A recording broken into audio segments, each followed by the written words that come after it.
Yeah, yeah, J of all trades.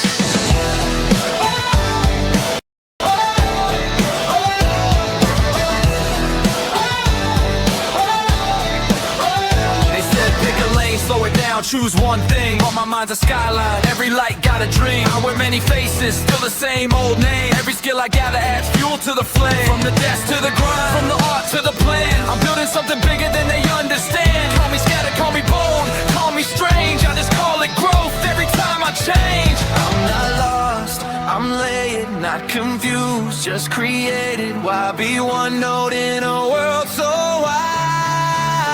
I'm a J of all trades, yeah, I'm learning it all. I might bend, I might break, but I won't ever fall. Not a master just yet, but I'm reaching the climb. Every piece of me working perfectly mine. I'm a J of all trades, watch me redefine what it means to be many, still one of a kind. I organize chaos, I edit the frame, I turn noise into order, ideas into gain. I follow the system, but I color outside. Rules are just tools, not a place to hide. They say focus, I say watch me connect. Every skill I touch earns my respect. I don't fear the unknown, I invite it in. Every version of me knows how to win. I'm not late, I'm ready. Every step makes me steady. Why shrink down just to fit the line? I'm a J of all trades, yeah, I'm learning it all. I might bend, I might break, but I won't ever fall. Not a master just yet, but I'm reaching the climb. Every piece of me working perfectly mine. I'm a J of all trades, watch me redefine what it means to be many, still one of a kind. Labels try to pin me down, but I move when the world moves now. If I change, that's not a flaw, that's survival, that's the call.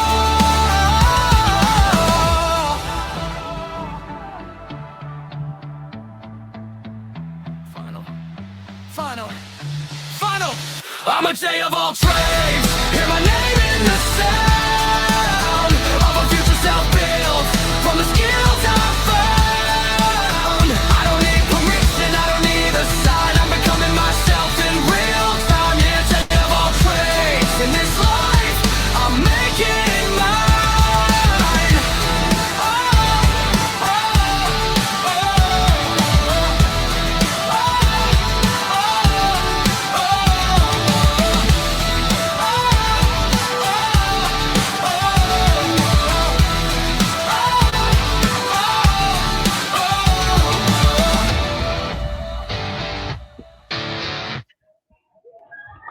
Yon, yo yo yo. What's up to y'all? So today mag-reaction strings tayo. Mag-reaction video tayo sa isang shorts lang na napanood ko by Pinoy Egoy. The title is Testing Your Partner. So para siyang clip or para siyang reels sa FB ko nakita. And I found it very interesting kasi he made a lot of sense. But of course, this is just an opinion. Again, nakalagay sa banner. Review lang naman to based on my personal experience, perspective na rin, ganun. And this is just a subjective opinion. No? So, tingnan natin kung ano yung sasabihin na to. Let's watch the video first. But first of all pala, muna. Good morning, good afternoon, and good evening, wherever you are. And yon. So, let's watch the video. Relationship. Ang gusto nila, proof. Kaya tinetest nila yung mga partner nila na let's see kung gagawin niya to. Kung mahal niya ako, dapat ganito yung reaction niya. Pag-usapan natin yan. Ano, game? Tara, let's start. Real talk. Testing your partner doesn't come from confidence. It comes from wounds. Karamihan ng mga tao na nag-test ng partner nila, lumaki sa neglect, sa abuse, or tinuruan sila ng buhay na love is earned, not given. Kaya pag may taong nagmamahal sa kanila ng maayos, sa tingin nila, peke. Unfamiliar. Parang, bakit ang dali? Anong kapalit? So what do? they create little traps, little scenarios, little exams na hindi alam ng mga partner nila na tinitest pala sila. Yung nasa isip nila is, if they love me, they will act like this. If they care about me, they would read my mind. And when you don't pass, they say, ayan, tama ako. Pero sa totoo, hindi naman clarity ang hinahanap. Ang hinahanap nila, confirmation sa trauma nila. Testing someone is not love. It's self-sabotage. Kasi imbis na katim mo sila, tinatrato mo sila as kalaban. Imbis na safe space, ginagawa mong courtroom. At kung ginagawa mo to, dapat malaman mo na every time you test them, you slowly break trust. Hindi dahil may ginawa silang mali, kundi dahil pinaghinalaan mo sila kahit wala kang evidence. Real love doesn't need exams. It needs communication, vulnerability, and courage na tanggapin that you can be loved even without earning it. So hanggat tinatrato mo ang partner mo like the enemy, you'll always recreate the chaos that you're used to. And that does not work. Diba? Ayun, so, narinig naman, no? Ang ganda ng message niya, ang ganda ng pagkaka-deliver niya rin. And yeah, it makes a lot of sense. And for me personally, I agree to most of it. Siguro I'm not just, hindi naman siguro na hindi ko na-agree yan lahat, but may ano na siguro, may, I wanna put emphasis siguro or I would like to add something sa mga sinabi niya rin. And gawin natin, no, let's try to break it down. Let's replay the video. Ang gusto nila, proof. Kaya tinetest nila yung mga partner nila na let's see kung gagawin niya to. Kung mahal niya ako, dapat ganito yung reaction niya. Pag-usapan natin yan. Ano? Yun, pag-usapan nga natin yan. Tama yung bitaw niya. Actually, yun nga. Yeah, it happens. Nangyayari yan sa mga relationship. Madalas nga yan, ganyan eh. You have to test your partner. I don't know if you want to test your partner para to gain your trust, to gain love, to gain respect. Kasi maraming ways if you're going to test your partner, di ba? Ano ba yung tinetest mo? Tsaka, kasi sabi niya parang exam, di ba? So, I think I don't take it like an exam eh. Kasi hindi lang naman test, exam, yun na yun, di ba? Kumaga parang, when you say test, it's only a matter of you passing the test or failing the test. And proving a point, actually. Yun naman talaga dapat yun. It doesn't really, naman talaga eh. Hindi naman ganun dapat talaga nakafocus eh. Kung did you pass the test or did you fail it? What are you trying to prove? Why are you testing your partner? Diba? So yeah, let's listen. Game? Tara. Let's start. Real talk. Testing your partner doesn't come from confidence. It comes from wounds. Karamihan ng mga tao na nag-test ng partner nila, lumaki sa neglect. Yeah, true. Yeah. Karamihan daw na nag-test ng partner nila, that's a wounds. Actually, yun yung trauma band eh. Childhood trauma.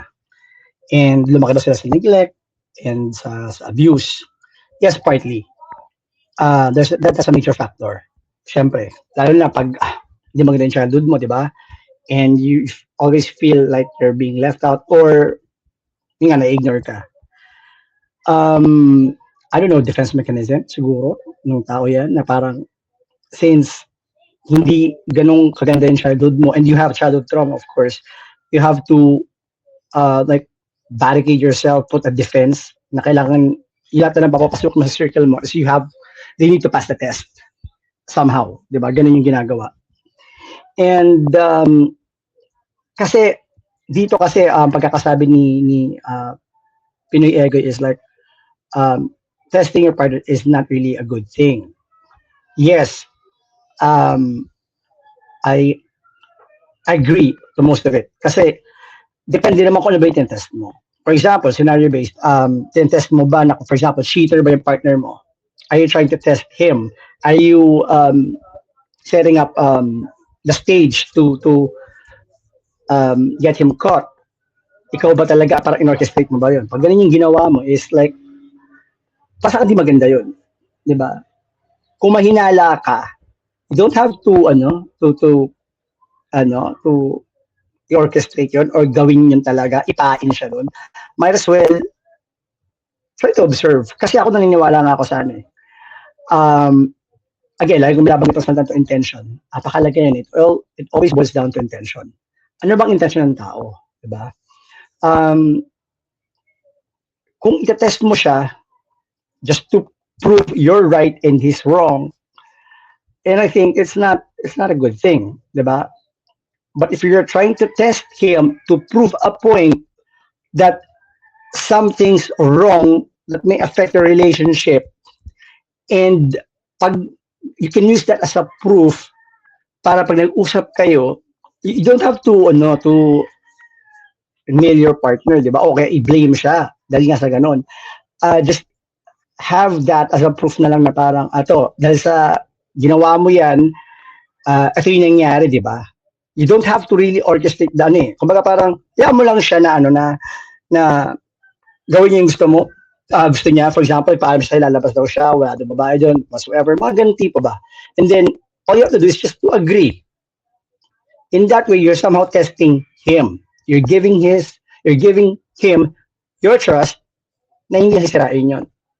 That's one way of a test. You don't really have to, parang parang magpaka-evil genius na you have to orchestrate something just to test. For example, di ba, yung common na ganyan, parang, for example, yung babae, may kaibigan siya, o sige, test mo nga, landiin mo nga tong si jowa ko, tingnan mo kung kakagat. Yung mga ganun, parang I think that's too, hindi siya healthy and it's not even constructive eh. Diba? Of course, sabi naman lalaki niya, pag may ganyan, parang, kilala, babae na, pali na lumalapit sa sa matay. Those kinds of things, diba? Okay, let's listen. Abuse, or tinuruan sila ng buhay na love is earned, not given. Kaya yes, that's one thing. Kasi somehow, experience mo nga yun eh. I mean, childhood trauma nga, ganyan. Na parang, nakimula yan sa, sa environment, especially sa family, sa parents mo. If you have to really prove something, na para, hindi naman, kasi dito masyadong malawak, di ba? Parang, love is earned, not given, sabi niya. Parang, attention na lang, let's put it that way na lang, parang gusto mo ng attention sa pamilya, di ba? Parang, you have to prove something. Kaya, mag-aral ka mabuti para magandang grades mo, maging proud sila sa'yo, di ba? Yung mga ganun bagay ba? I mean, you have to fight for your place. Yung mga ganun eh. So, dito mas relationship na parang love is given, not earned. I totally agree. Kasi para sa akin, ang in-earned lang is respect and trust. Yun ang sabi nila sa trust. Pero kasi ako, I have a different perspective with that. I usually and oftentimes trust someone that I knew. And then it's not my mistake if I trust you. Tapos lolokohin mo ako o gagawin mo ako. I mean, okay. Ginawa mo yun eh. Sa'yo yun. Ang balik ng sa'yo, hindi sa akin. Pwede lang sabihin sa akin, tuto ka kasi, gullible ka, dali mo magtiwala. Gano'n naman eh. It's like, everything's an opportunity. Di ba? If it knocks on your door, you have to open the door. Kasi hindi mo alam if that opportunity, in a broader sense na lang, no, na parang opportunity yan eh. Kapag may taong lumapit sa'yo, hindi mo alam kung mabait ba yan o pagkakatuan or what not, di ba? Sa unang tingin, di ba? I mean, yes, advantage ka kung marunong kang magbasa ng intensyon, pero syempre hindi mo mabasa directly kagad yung intensyon ng tao, di ba? At first glance or at first meet up, usually, you have to watch for their actions, watch for their words, and then you have to check their behavioral pattern. Yun nga, yung mga demeanor and their gestures. You really have to take a look at that. Makikita mo naman kasi, it should always add up. It should always match. Their words and their actions should always match. Kasi integrity dapat. And then, of course, yung ano nila, yung sa mga kilos mapapansin mo yun eh. Some people are gifted na magaling. Hindi ito yung tipong hinala ng mga misis na pangit ang ano ko diyan eh, ang pakiramdam ko sa kanya or ayoko hilat siya ng mukha niya. Mga ganun tipo, hindi yung ganun Iba kasi, when you're really checking for behavioral pattern, demeanor and gestures, makikita mo yun. Dapat may consistency. Di ba? Kasi that's one way of checking if they're deceiving you or lies. And yeah, gaya sinabi niya nga, totoo yun. It really, it contributed a major factor sa relationship. Pag may taong nagmamahal sa kanila ng maayos, sa tingin nila, peke. Unfamiliar. True. Yan. Nangyayari yan. Madalas mangyari. Yung tipong, wait, ang sabi nga nila is too good to be true. Right? That's the word eh. Parang, masyado naman tong perfect, masyado naman tong mabait, or masyado naman tong mapagbigay or lahat. We always check for the motive, diba? Parang, ano mo motive na ito? Peke ba to? Ano ba talaga to? Seryoso ba to? Yung iba nga, may term pa sila dyan na ako din, naakusahan ako dyan. May mga times na before nag-dating pa ako, inaakusahan ako na love bomber daw ako. Love bombing. Love bombing, sa hindi nakakaalam, ayun yung tipong sa una parang bigay todo kagad. You're too easy and too fast to fall in love. Like you're planning something kagad and you're setting up goals, plans in the future kahit nag-date pa lang kayo or iba ka talking stage pa lang, ganun eh. And then, once na ma-hook ka na niya, and then i-reel in ka na niya. Reeling in. I mean, pag na-hook ka niya, pag nalaman niya mahal mo na siya, saka kanya papakita yung ugali niya, yun yung, I mean, yeah, the bad side na loko-loko lang pala, ganyan. Usually, kasama niya, love bomber. And actually, ano yun, isa sa mga traits daw ng narcissist. Just an FYI. Parang, bakit ang dali? Anong kapalit? So what do? They create little traps. Actually, may kilala akong ganyan. Hindi ko na siya papangalanan na parang, siguro sa experience niya nga, sa mga nangyari sa kanya, na parang, ang tingin niya sa mundo is always negative. Na parang, it's too good to be true, na parang, wait, lagi siyang may hinala na baka may masamang gagawin to o baka may parang iba to. Hindi ko siya papangalanan na kaibigan ko siya na siya si Percy Lapida. Hindi ko na sasabihin ganun para at least matago naman identity niya. Actually, sila pag-uusapan namin before na parang oo nga, ganun siya lagi. Sabi ko, ba't ganyan ka bro? Lagi mong iniisipan yung ginagawa ng tao. Laging may ulterior motives. Ba't inisip mo may masamang plano, may masamang balak? Sabi naman niya, kasi mahirap na, nag-iingat lang siya. Okay, given. Okay, I see your point. Sabi ko nga sa kanyang ganyan.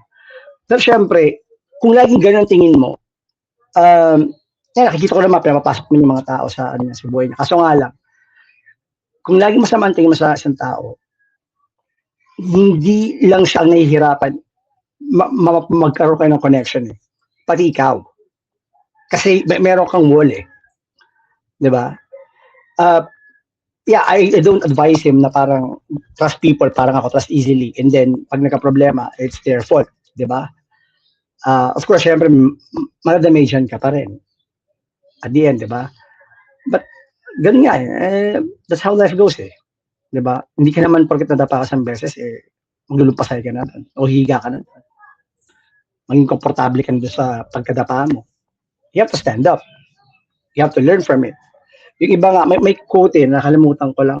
Dati pinapost ko sa page, sa wall sa FB, yung parang sinabi doon, in a nutshell, na parang, there are some people daw na parang, yung mga taong nasaktan, nahirapan, talaga parang, pinagkaitan ng mundo, at mga naloko, instead na sila yung maging hardened, yung feelings nila, magtiwala.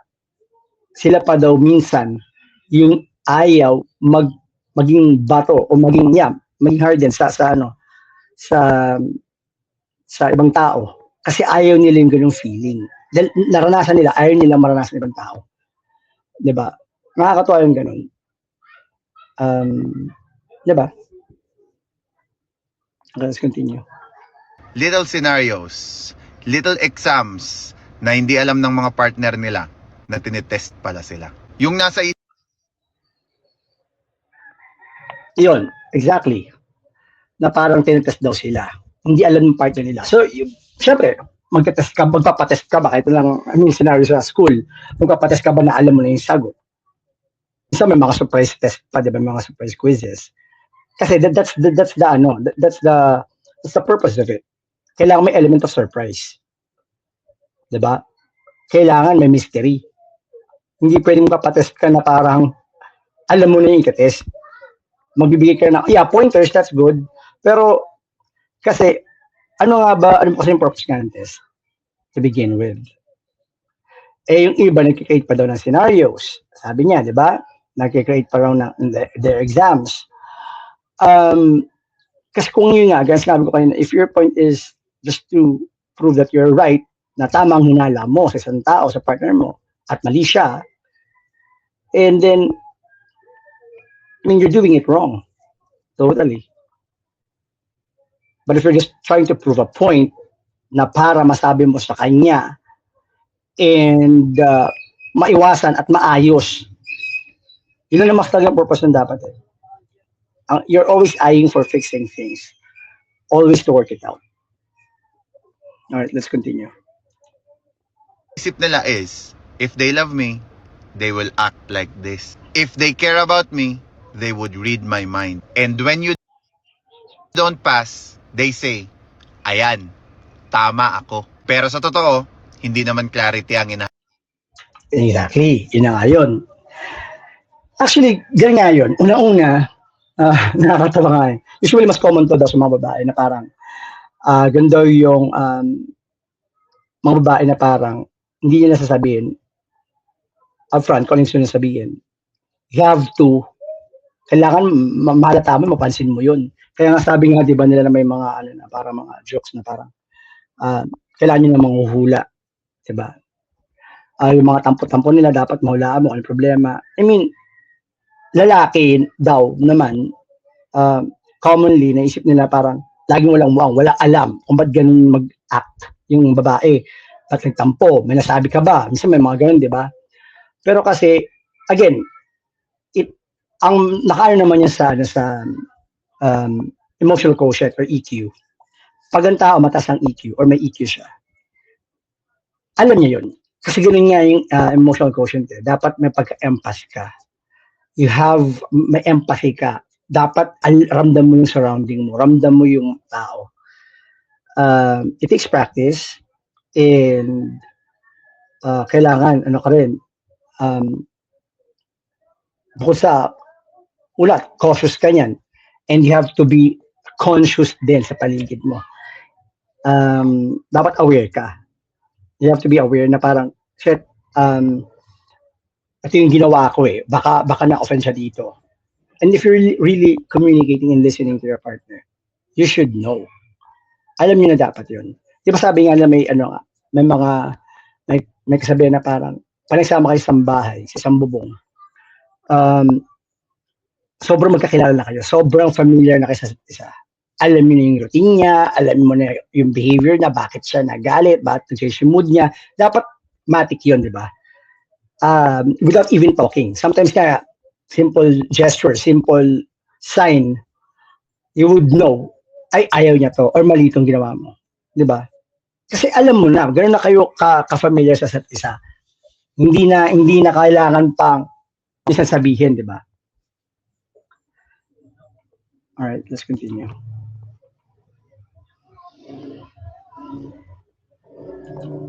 hanap. Ang hinahanap nila, confirmation sa trauma nila. Testing sa Exactly. Yun nga, nakabulok ko lang, sinabi pala niya na yung iba kasi hindi naman talaga confirmation. For example, yung cheater, yun, nahuli mo na or sinet up mo yung kaibigan mo na i-seduce to, akitin, and then kumagat. Hindi naman yung confirmation ang hinahabol mo doon eh. Minsan, at hindi rin minsan, hindi pala clarity ang gusto mong makita. Na parang, I just need to test this guy para malaman ko, once and for all, kung pagkakatiwalaan ko siya, kung cheater ba siya, kung loyal ba siya, all those things. you don't have to really set it up on stage or orchestrate niya yan. It will happen without you even testing him. It will happen. At lagi siyang makakasama nga. You would feel, you would know. If there's something wrong, or if you feel na parang may off, you don't have to test him right away. You have to talk. Huwag niyong hinuhuli. Huwag niyong iniimbestiga. Huwag niyong ginagawang NBI na parang, kausapin niyo muna, parang mag-usap kayo. Sabihin mo, maging honest ka. Magpapag-communicate ka. Be honest and transparent when you communicate. Say everything that you feel. And always validate those feelings. Sometimes, kahit nga, di ba usually ngayon, mababae daw, parang hindi lang maintindihan ng mga lalaki, ang gulo daw kausap, hindi daw alam yung gusto.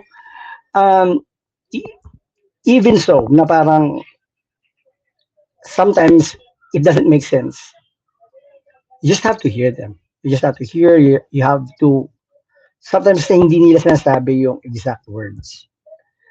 But how they say it would give you an idea, di ba? Dapat yun, you have to read between the lines, sabi nga nila. Na parang, makikita mo dun eh. Makikita mo kung ano ba talaga yung gusto nila. Di ba? So, yun lang. Yun lang din.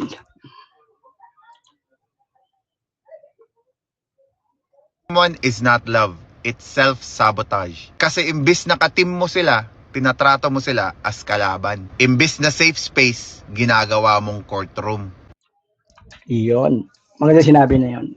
I totally agree with that. Kasi nga, amado ako, ganyan ako dati. Mahilig ako mag-test. As up until now, sometimes there's a little test, pero hindi yun yung test na parang ipahiya ka or just to prove na o ano, di ba? Hindi. Minsan ginagamit ko yung mga ganong bagay na mga simple test na parang, okay, parang may ginawa yung isang tao, I wouldn't react. I will, hindi rin ako tatanggi, hindi ako mag-agree. But, for me, that's a test already. Kasi hindi kita kinokorek or hindi kita inaano. Kasi gusto ko makita kung anong gusto mong sasabihin, sunod. Or gusto mong patunayan. For me, record na yun sa akin. Pag nakita ko gano'n parang, okay, something's off, okay, sige. And then, magagamit ko na yun. When we're talking, syempre, sometimes it would really sound na parang lang nasa courtroom, di ba, sabi nila. Kasi, gano'n naman dapat eh, logic eh. I mean, syempre, mahirap ihalo ang logic sa emotions. Di ba? Mahirap silang ihalo. But, of course, it can only be answered through logic. Why are you feeling that way?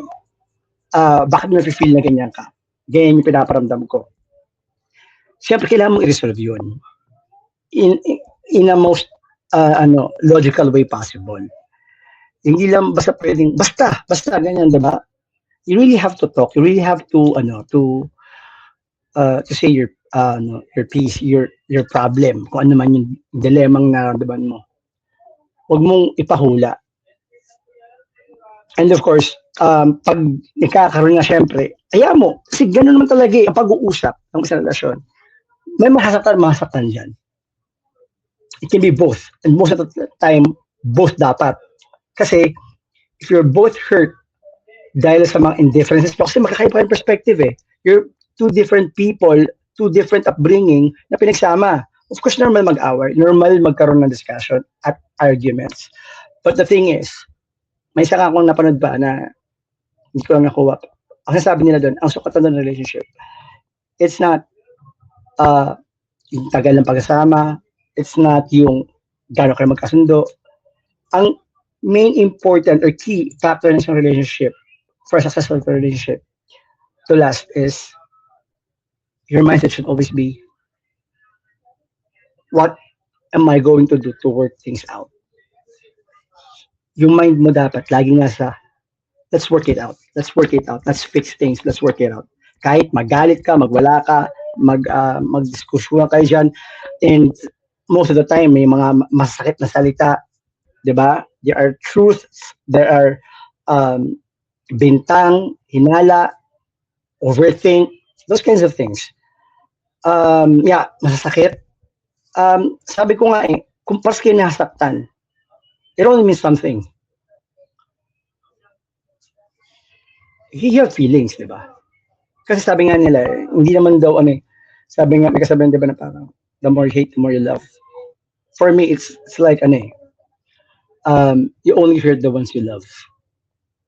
Mas ganun yung pininiwalaan ko Kasi di ba, parang, kung nakita mo na sa kanto yan at papansinin mo ba, kung di mo kakilala, hindi katanguan mo lang, hindi ka maapektuhan.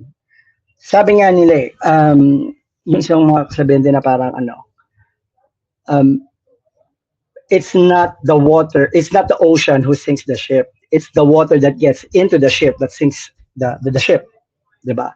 Kung pumasok sa loob ng ship mo yan, tubig na yan, it only means that person, kung ano yung sinabi niya, is someone that really mattered. So, diba? Kaya mo hinaya, kaya ka nasaktan. Hinayang masaktan ka. Diba? Sabi rin nila na parang kung hindi naman totoo, ba't ka masasaktan? Ba't ka magagalit? Tatawanan mo. Diba? And you also have another way. Prove them wrong. Hindi mo na kailangan pang masaktan, magalit. Kasi magagalit ka lang naman pag totoo. Right? Maraming ganun tao. Parang for example, natin nakaaway namin na pag nahuli mo sila at nadibak mo sila, magagalit sila. Kasi hindi totoo Na-corner ka Yung mahuli ka magsinungaling, mahuli ka ng ngupit. Di ba, ang tendency nun kadalasan, ang normal reaction ng tao is, hindi mo magsasorry Parang, hindi. Maganda na yan. Deny to the max yan. In denial todo yan. And usually, mga in denial na yan, pagalit. Pagalit talaga yung in denial nila. Parang, ano ba yan? Ba't mo pagbibintangan? Yung mga ganun, di ba? Or, hindi ako yan. Lahat ng alibis, pero alam mo, pagalit. Ganun naman kadalasan kasi natatamaan sila That's the truth Pero kung hindi yan totoo, hindi ka dapat gagalit. Tatawanan mo. Pag sinabi ba akong bakla, magagalit ako. No, I think I can shrug it off. Hindi bakla. Tingin mo bakla But, of course, I have my ways to prove it. Diba? And, I can prove it to you, I can prove it to but sometimes na pag alam mo totoo, or hindi naman importante ang sabi, you don't have to prove it na rin. Right? Let's continue. At kung ginagawa mo to, dapat malaman mo na every time you test them, you slowly break trust. Hindi dahil may ginawa silang mali, kundi dahil pinaghinalaan mo sila kahit wala kang evidence. Exactly, walang evidence. Yun na nga Actually, yun ang ginagawa ko. That's what I'm eyeing at, is to have an evidence. Not to prove na panalo ako, tama yung hinala ko, or tama yung overthinking ko. No. Kailangan ko yun para magkaroon tayo ng usapan. Kasi kung wala yun, walang evidence, some people will just keep on denying things. Kung wala kang may connect the dots, wala kang may papakitang situation, sometimes nga, pag nagpapakita ka pa ng situation, sabihin, past na yan nakaraan na yan dapat yan natin pinag-uusapan yan, binabalik yung nakaraan. No. Kahit sa korte ginagawa yan. Kung makikita sa korte, di ba, minsan may ilalabas, usually they kailangan nilang, sometimes yung mga prosecutor or defense, meron silang kasong hinawakan, meron silang sample na kaso. May mga ganun, parang, sa case ni ganito ganyan, for example, it shows here that ang ruling ng court is ganito, pumabor sa ganyan. Tapos ihahambing nila sa sitwasyon nila. Parang ganoon din yun. So, hindi binabalik yung nakaraan. First point is, yung nakaraan na yun, it's a history. And if it's a history, at pag naulit pa ulit, once, twice, thrice, it becomes a pattern. It's a behavioral pattern. Diba? It's not binabalik mo yung nakaraan na paulit yung ginagawa. Bigyan mo siya maraming examples na mga situation na nangyari yun. Then, it means it is a strong proof And then, kung may mga ganyan pa nga, sometimes na-test mo, hindi para ipahiya or hindi para i-corner siya, is para lang magamit mo sa kanya na pag nag-rebut siya o nagsinungaling siya or nag-deny siya, you can use it. It's like nagde-debunk ka lang din. Diba? Ganun lang naman yun. Pero kasi, yun nga, to the extent na iba yung sobra-sobra mag-test. And I'm not a fan of that. Let's continue. Real love doesn't need exams. It needs communication, vulnerability, and courage. Tama. Exactly. It doesn't need exams.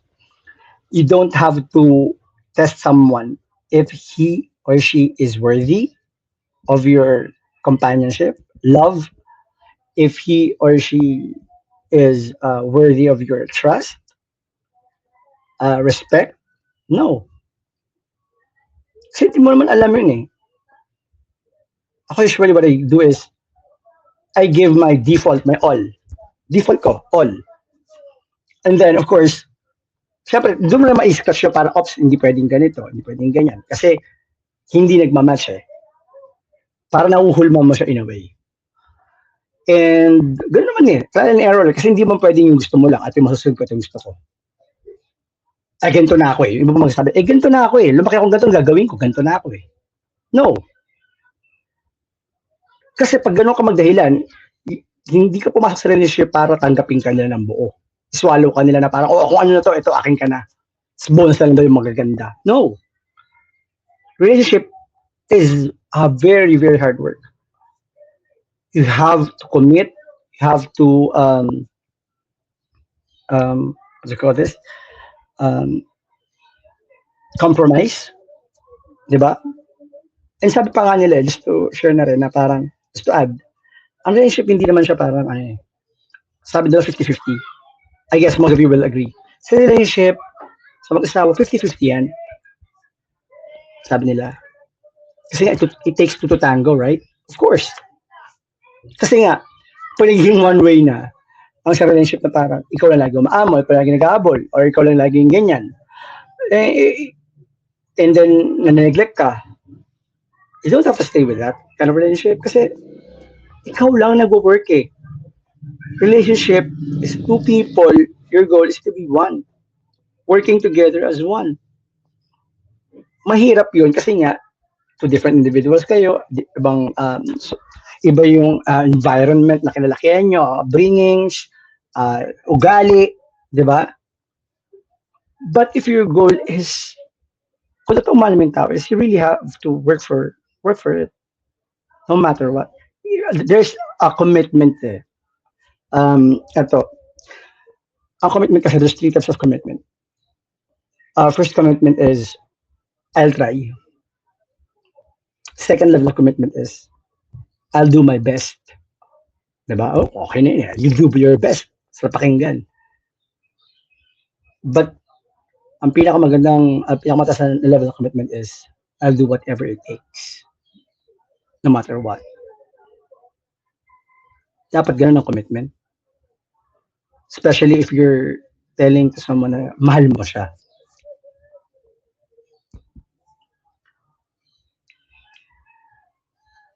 You really have to show it, not just say it.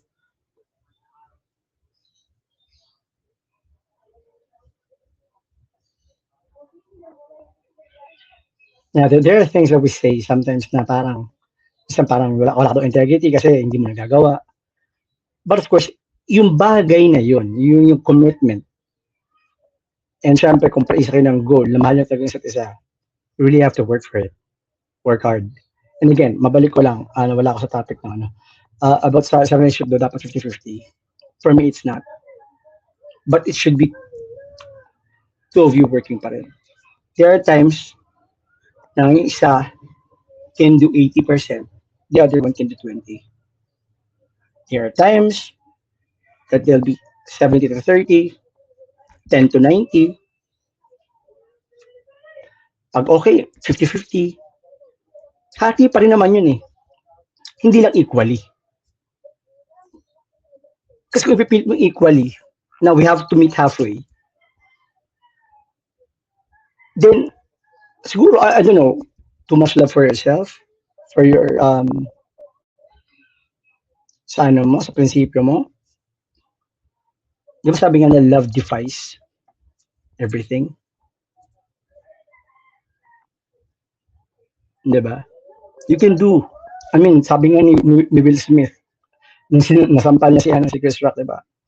Ang nasabi niya lang nun is, love makes you do crazy things.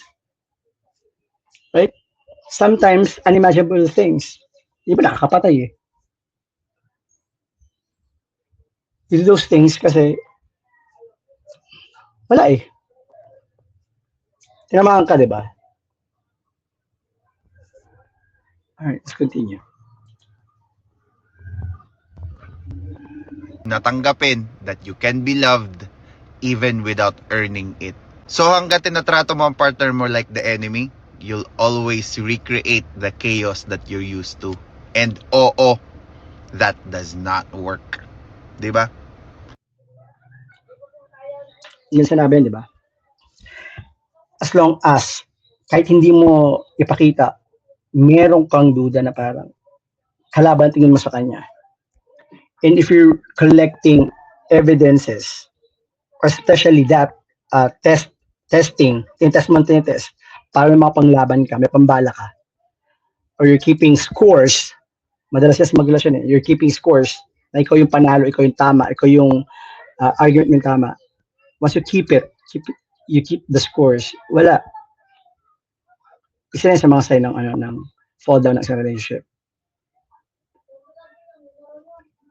Kasi andun na yung point na parang that's the ego taking in relationship eh. Now you have to be right, you have to be good. Eh hindi naman. 'Di ba? Alright, ayun. So sorry. Sumagot ako ng call. Ano ba yun? Saan ba tayo? Right, ayun nga, sa sinabi niya, nasa ulo na parang, yun nga daw, usually mga ganong klaseng test, it's not constructive, hindi siya maganda. It's self-sabotaging nga daw, sabi niya, di ba? And that's true for me. Depending nga, ano ba intention mo? Are you putting him on a test? Para maging tama ka? Kasi kung kailangan mo lang maging tama ka,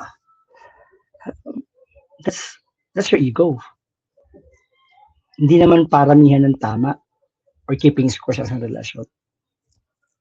Kahit ikaw palagi ang mali, kahit sa loob ng 100, isa lang tinama mo, pero yung intention mo, and you're committed, whatever it takes, no matter what, na ayusin at i-work out ang relasyon. Kahit sabihin yung pangang mahina ka umintindi, matigas ang ulo mo eh. Kasi kahit matigas ang ulo mo, sabihin nun, magagamit mo rin yung katigasan ng ulo mo eh. Yung tigas ba ng ulo mo na walang bibitaw? Di ba? Mag-aaway pero hindi maghiwalay. Yung mga ganun tipo. Di ba? Doon ka dapat magiging matigas ang ulo. Hindi yung mga pinapaliwanag sa atin na makakabuti. Di ba? Kasi usually may mga ibang tao na parang ako na lang lagi mali, ako na laging tama. I mean, what's the sense of that? Ako pag sasabihin ng ganon, sinasabi ko na lang na sana ako na lang yung mali. Gusto ko nagkakamali ako eh. Sa pagkakamali, may growth. Diba? That's one of the best teacher is hindi lang experience. Of course, your failures. Trial and error eh. Kasi naman lagi kang tama. Ano nang growth nun? Wala. Diba? Yeah, you can get knowledge by listening to other people. Pero syempre hindi sila ganun ka-impactful. iba yung ano iba yung nanonood ka ng basketball sa mismo nasa courtside ka naglalaro. 'Di ba? So yun lang, na-lost yung ano ko, na-lost yung train of thought ko. Tumawag kasi. Yun, so, let's do another, reaction video sa susunod. But I don't know kung kailan kasi nga, medyo, busy. And, nasingit ko lang to. May importante akong gagawin eh. Yun guys, saka yung ano pa rin, weekly or yung iba bang theme kada araw. I'm still working on it. Kung meron mang nag-aabang ng mga ganun. I mean, yeah, sorry, pero I'll work on it. All right? So that's all. Thank you for listening. Bye.